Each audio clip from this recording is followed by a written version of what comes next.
What's going on? It's Walt the Big Ticket Harris, number 12 heavyweight in the world, on Dr. V's Fearless podcast. Check it out.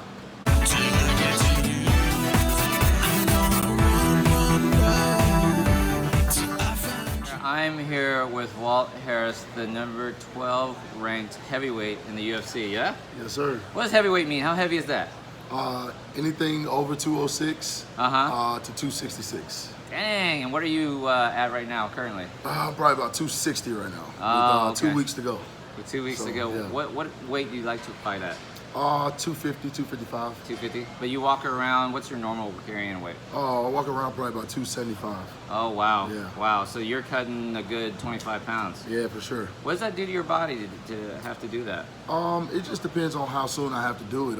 If I get 8 weeks, it's pretty easy. It comes off during training camp with a good diet and exercise. But if I get a short notice fight, it's pretty tough. It's pretty tough. Yeah, it takes a toll on you for sure. So yeah. But you know, it's so part of it. how do you stay healthy when you're not training? When I'm not training, I mean, I just train, or I'm always training. Always but training, right? yeah, so like diet is the main thing especially for me. Okay. Because I'm from the South. Yeah. So like, we were talking about that. Yeah, so like fried chicken is abundant. Yeah. My mother is a great cook. Shout out to my mom. Yeah. Did you know I grew up in East Texas? Dude, did you really? Yeah, I grew up black, man. People don't know that. I grew up on soul food and all that. Yeah, so you know what I'm talking about. Yeah. You know what I'm talking about. So yeah, Yeah. you know, staying healthy it's honestly this has to become a lifestyle. I mean, in this sport, I mean, you just have to kind of monitor the way you eat. Now, at your level, you probably have a lot of coaches and trainers and nutritionists, right? What do your nutritionists teach you? Moderation. How to proportionally eat my food. Yeah. You know, relative to your size. To my size, you're a big exactly. dude. How tall are you? I'm 6'4.5". Dang, 6'4.5". So 260. So you know, it's Pauline, shout out to Perfecting Athletes as well. Yeah. They help me so much. They have my vitamins, and you know, they teach me what times to eat. And that's very important. When you eat, how you eat, and what you eat. Do you eat 3 meals a day? I eat 4 or 5. 4 or 5. Yeah, and I mean, if I'm training really, really hard, it's hard to eat sometimes, so I may get 3.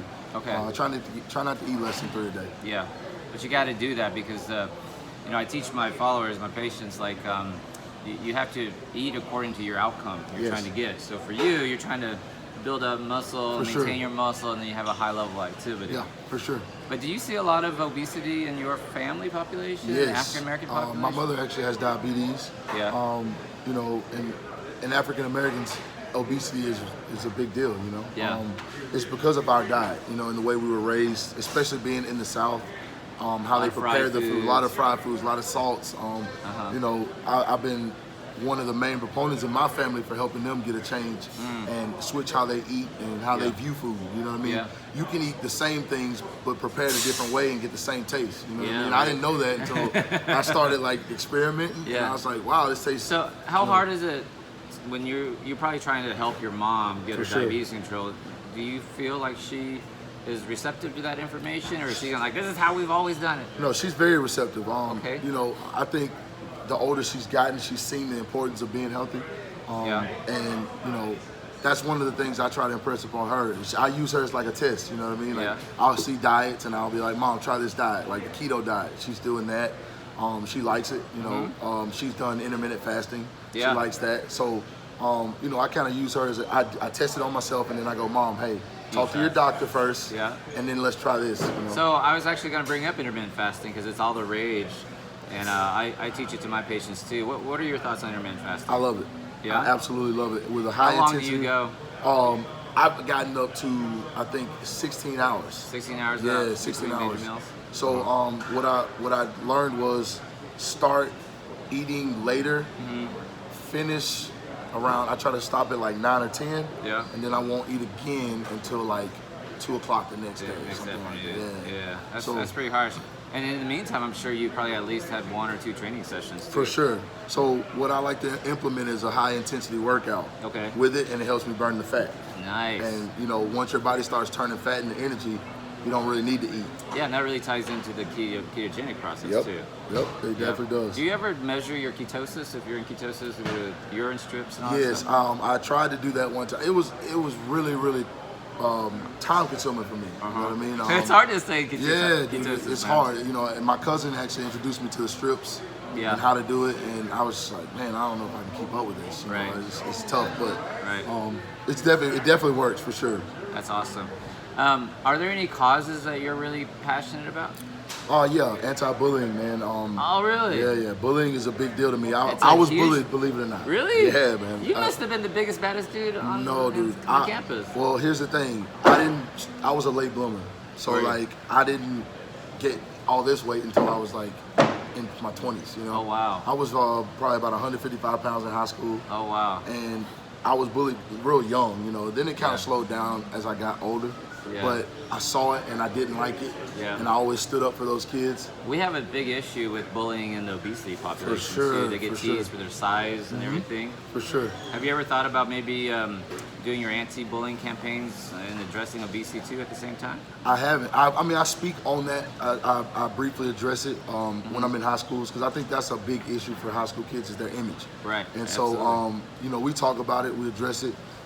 But I think I need to delve more into that for sure with the way the culture and the way things are now. You know, people are more conscious about their bodies, and fat shaming is more prevalent now. You know, absolutely.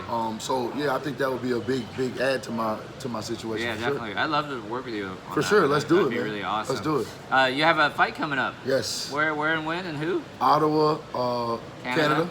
Ottawa, Canada, May 4th. I'm fighting Sergey Spivak. So y'all tune in. Fast, bro. Sergey Spivak. So y'all enjoy that. It's gonna be I'm putting on the show. These Russians are tough though. You nervous? Like, nah, man. Hey, look, I've been in the UFC almost 6 years, man. I fought the best, so it's you know, it's a part of what I do, man. I strap it on and I go get it. Let me ask you this question. So where do you find confidence then? How do you develop that sort of confidence? That one, my wife. Your wife? Can't see her. She's off camera. Yeah, she's a lot of the reason why I'm here where I am. You know. Because she's my biggest fan. That's awesome. And when I started this, everybody in my life was like, why are you doing this? Because like I told you, I was a goofball. I was voted class clown in high school. Yeah. I played basketball. Like I was, you know, this jokester. Yeah. So when I said I was gonna fight, everybody was like, why? What are you doing? Like you're not gonna make it. It's not gonna happen. Wow. Plus, naysayers. Plus being from Alabama, fighting is not the thing. It's football. Yeah. You know what I mean? So I took that and I use it. It's still a chip on my shoulder. You know? Oh, really? You know, and I find motivation through my kids and my wife awesome. for sure. So your wife is an awesome ER nurse. Yes. She also has a clothing line. She does. Pixie Lane. If you love women's clothing, if you are a woman, it's no men's clothing. Sorry. Well, some men love women's clothing too, man. That's true. But women and kids clothing. It's an awesome line. Yeah. Workout stuff. I mean, just check it out, man. Follow her at Pixie Lane, Angela Harris, and she's got awesome stuff, man. It's really good. How do people follow you? The Big Ticket 205 on all social media. The Big Ticket. Why do they call you the Big Ticket? Oh, my mom gave me that name. Really? Yeah. Well, I played basketball. Okay. Kevin Garnett was the Big Ticket, and I'm a huge Garnett fan. She was like, "Well, I see you selling out arenas one day, so why don't you call yourself the Big Ticket?" And I'm like, "Let's do it." Let's do it. I ran with it, and it stuck. It stuck. So my last question to you and to everybody is this. Our brand is about being fearless. Yes. What does fearless mean to you? It means everything in this job. I mean, it's the way I live my life. You know, I choose to be fearless in everything I do. I attack everything. You know, if I'm gonna do it, I'm gonna try to be the best at it, and that's my advice to kids. Yeah. If you're gonna do something, give it your 110% undivided attention, and be fearless. You know, don't listen to the naysayers. Don't listen to anybody tell you can't. Just listen to that voice on the inside of you that says you can, and be fearless. Be fearless. For well, sure. Walt Harris, it's been a great interview, man. I appreciate your time. Good luck on your fight. Thank you. You're going to kick some booty, man. For sure. All right, cool. Thank you guys for watching, and we'll tune in next time, all right?